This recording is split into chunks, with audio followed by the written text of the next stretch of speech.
Yup, how you doing? How's your mama? How's your family? Arman Tsarukyan, the answer is yes. Arman Tsarukyan has now staked his claim and has earned his title shot. He's done it. And Arman, pretty impressive victory, similar fashion to how Islam got Dan Hooker out of there, take him down, go mount, find a submission. Obviously, Islam's was early in round one, but I think Arman, his boxing looked very, very improved. Not on Ilia's level, obviously, but it looked very, very improved because coming into this fight, although I didn't think this fight would be competitive or close, Arman Tsarukyan's boxing, I said it was mediocre. And it didn't look mediocre in this fight. He was landing beautiful uppercuts, beautiful left hands, right hands down the middle. He was looking good.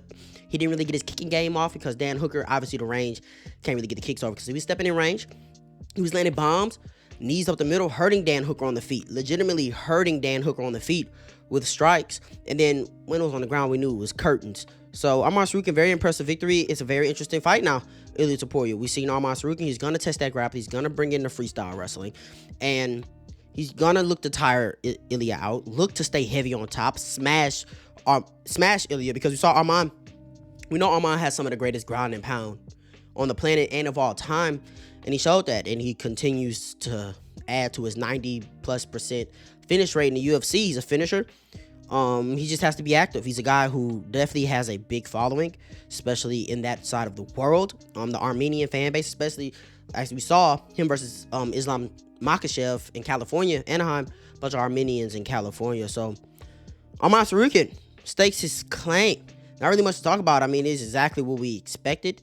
We needed to see a finish. We needed Arman to really show there's levels to this and to really show, hey man, I'm probably the best lightweight in the world, if not Ilia Topuria. So beautiful fight. Let's see it early next year. Because a guy who, while he does have, I was watching, that's why this fight's coming out. This video is coming out so late. I was watching Ian Gary talk in the post conferences or whatever. I seen him and Hamza Chimaev get into it. Interesting. Anyway, Ian Gary, while he does have, I mean, he has the names on the resume, right? The Neil Magny's, the Jeff Neals, the Carlos Praches, he fought Rakhmonov.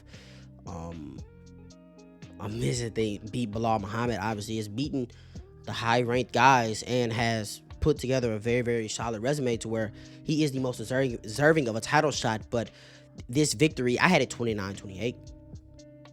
I gave Bilal the second round. I mean, although it was 30-27, the fight was competitive. The fight was close, especially the second round. Third round, Ian Machado Gary really turned it up. It almost looked like if it was a 5-rounder, you know, a lot of people were saying the 3 rounds favors Ian Gary. It almost looked like as the 5 rounds were going on, Ian Gary was starting to pull away, actually in the third round.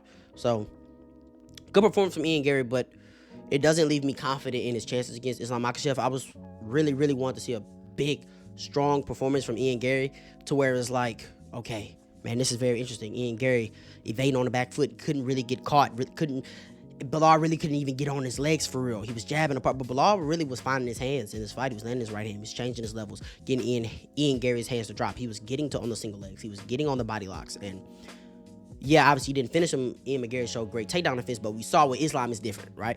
Bilal couldn't even get to JDM's legs for the most part, you know, and Bilal got close on takedowns. And I know it sounds crazy, close doesn't count in this sport, but when he's getting that close on takedowns, what's Ilia going to do when he grabs that single leg? Because he's throwing in trips, and he's chaining things together, and he's putting his hand over your left shoulder, over your right shoulder while he has your left leg, and he's throwing you off balance, and it's just different, right? And it's a much, much bigger threat on the ground as far as jiu-jitsu, and he's just better with the hands as well. He's way sharper, way harder to hit as well. So, as far as like, obviously a good performance, but as far as me, like, man, I don't know, man.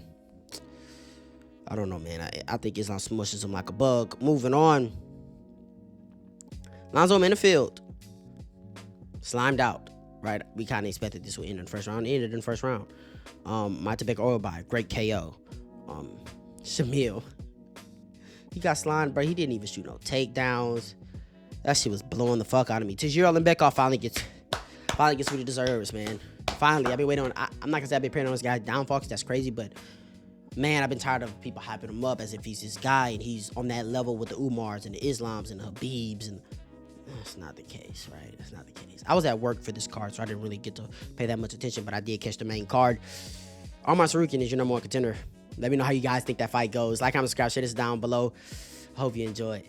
Hope they enjoy it just like you did. Share this. Yeah, like, comment, subscribe. You ain't gotta go home. You gotta get about him, man.